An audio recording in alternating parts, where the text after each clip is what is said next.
निष्काम कर्म यानी किसी भी कामना से प्रेरित नहीं, ऐसा कर्म। और ये कब होता है? जब आप सत्पुरुष की आज्ञा में रहते हो, यानी कि सत्पुरुष के वचन में पूर्ण विश्वास और श्रद्धा। तो सत्पुरुष के वचन में पूर्ण श्रद्धा और विश्वास, तब जाके जो है निष्काम कर्म होता है। यानी एकांतिक सत्पुरुष, उनकी आज्ञा में रहना और वो जैसे बोले वैसा ही करना। इसका मतलब ये होता है कि अपने मन की छोड़ देना, अपने अहंकार की छोड़ देना, अपनी कामनाओं की छोड़ देना, और उसके बाद में जो कार्य होता है वही निष्काम कर्म कहलाता है। तो आप जो भी कर्म कर रहे हो, चाहे वो बड़ा या छोटा हो, आप पढ़ाई से लेकर सब्जी बनाने तक, आप नौकरी धंधे से लेकर गार्डन में टहलने तक, जो भी कर्म कर रहे हो, उसके पीछे सिर्फ सोच इतनी ही रखनी है कि ये जो मैं कर्म कर रहा हूँ उससे मेरे गुरु प्रसन्न हो रहे हैं, और जो भी मैं कर्म कर रहा हूँ सिर्फ और सिर्फ मेरे गुरु की आज्ञा की वजह से ही कर रहा हूँ।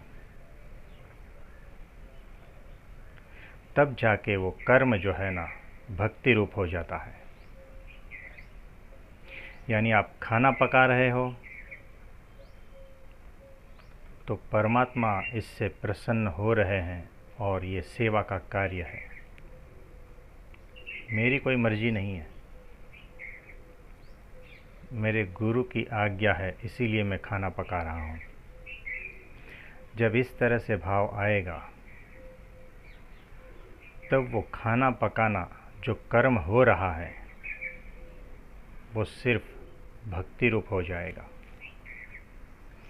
यानी आप जो भी कुछ कर्म कर रहे हो सब के सब भक्तिमय और भक्ति रूप ही हो जाते हैं।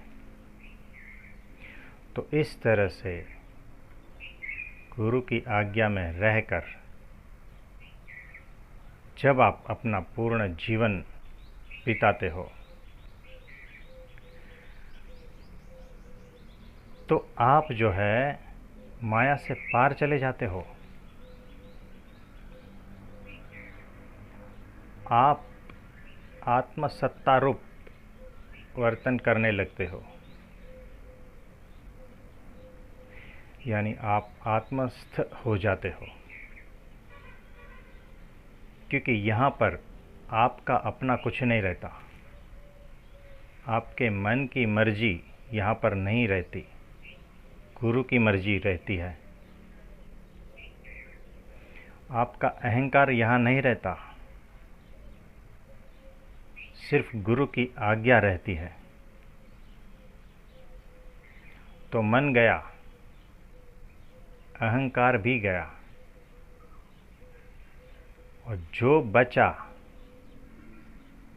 वो ब्राह्मी स्थिति, क्योंकि गुरु जो है वो ब्राह्मी स्थिति में है, और उसकी आज्ञा, उसके अनुसार जीवन, वो आपकी भी ब्राह्मी स्थिति हो जाती है। तो ऐसे निष्काम कर्म से ही निष्कर्म ज्ञान आपके भीतर उदय होता है, और यही निष्काम कर्म उससे उदय होता निष्कर्म ज्ञान, वही मुक्ति का कारण है। और वही मोक्ष का कारण है। Thank you.